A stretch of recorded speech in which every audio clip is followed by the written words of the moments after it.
Olá, sejam bem-vindos a mais uma aula de língua portuguesa. Meu nome é professor Adalberto Souza e estou aqui para te ajudar nesse caminho pela língua portuguesa.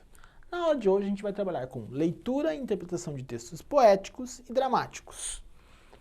Lembrando, quando eu falo leitura e interpretação, você tem que lembrar que leitura pode ser tanto para entretenimento, mas também pode ser com um objetivo. Nesse caso, nós estamos falando com uma leitura com objetivo, a interpretação desses textos.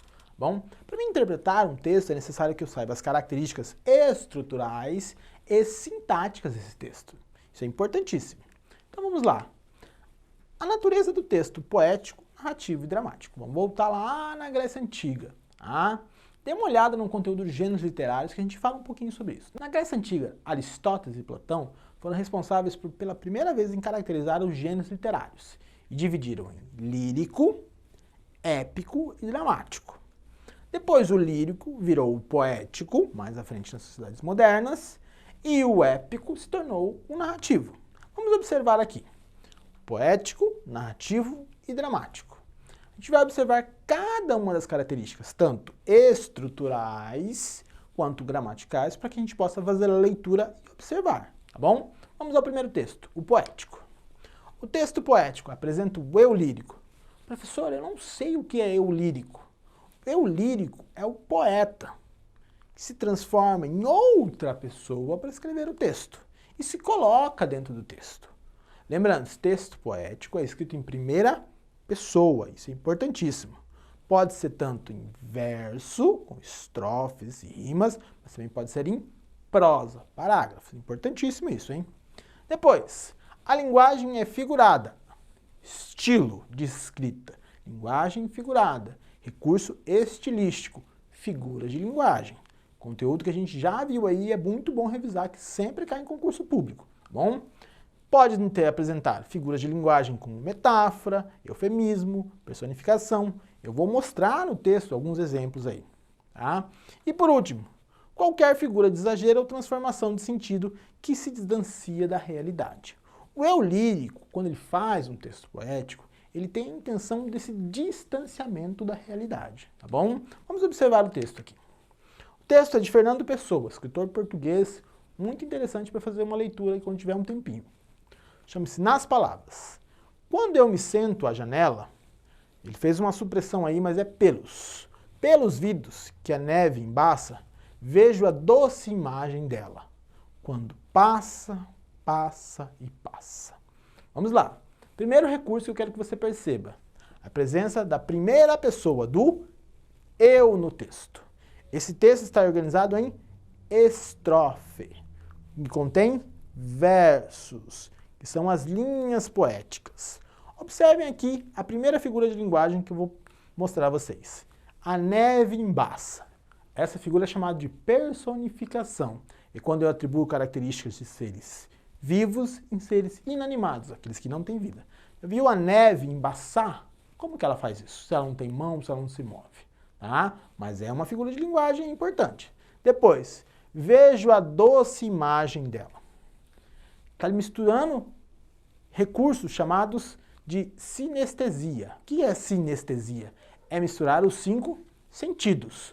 Doce, paladar, com imagem que é visão. Misturo 2 sentidos, figura de linguagem chamado sinestesia. Bom, vamos ao próximo texto. Agora a gente vai observar o texto narrativo.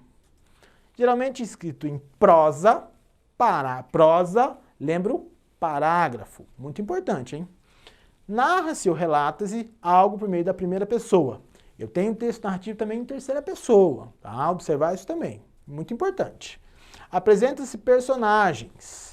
Narrador, personagens, tempo, espaço, elementos do texto narrativo.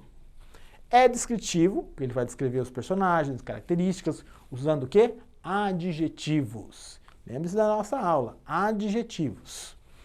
Ao descrever cenas e personagens. Tem enredo, que é a trama ou a intriga, ou apenas conta uma história como uma crônica.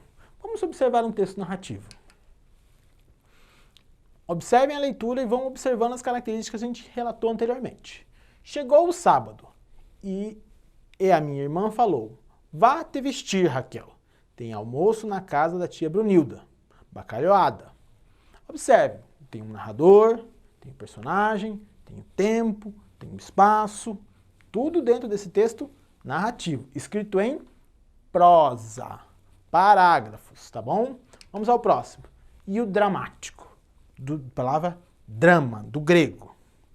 A palavra drama em grego significa ação. É um tipo de texto que se caracteriza por uma prosa ficcional. Ficcional inventada, não ficcional real. Conceito importante. Vamos observar o texto aqui. Primeira característica que eu quero que vocês observem é que o texto é escrito para ser encenado. É um texto teatral. Ele tem o nome dos personagens e as suas falas. E como os personagens, os atores, devem se portar. Observe a primeira parte. O narrador diz: Romeu entra chorando, em voz alta. Então o narrador tem que elevar o seu tom. Aí vem Montecchio, que é Romeu. Romeu, ó Romeu, está chorando? Observem, todo o tempo eu tenho a fala dos personagens e como devem ocorrer as cenas. Isso é um texto dramático, bom? Vamos ao resumo da aula de hoje. Leitura e interpretação de textos poéticos e dramáticos. Então, quando eu vou ler um texto poético, eu tenho que lembrar do eu lírico. Quando eu for ler um texto narrativo, eu tenho que lembrar da prosa. E eu tenho que lembrar do narrador, personagem, tempo e espaço. E por último, o texto dramático. Eu tenho que lembrar de drama, ação, encenado, como se fosse um teatro. E eu deixo a seguinte frase hoje. No teatro da vida, qual é você? Quem é seu personagem? Um abraço e até a próxima aula.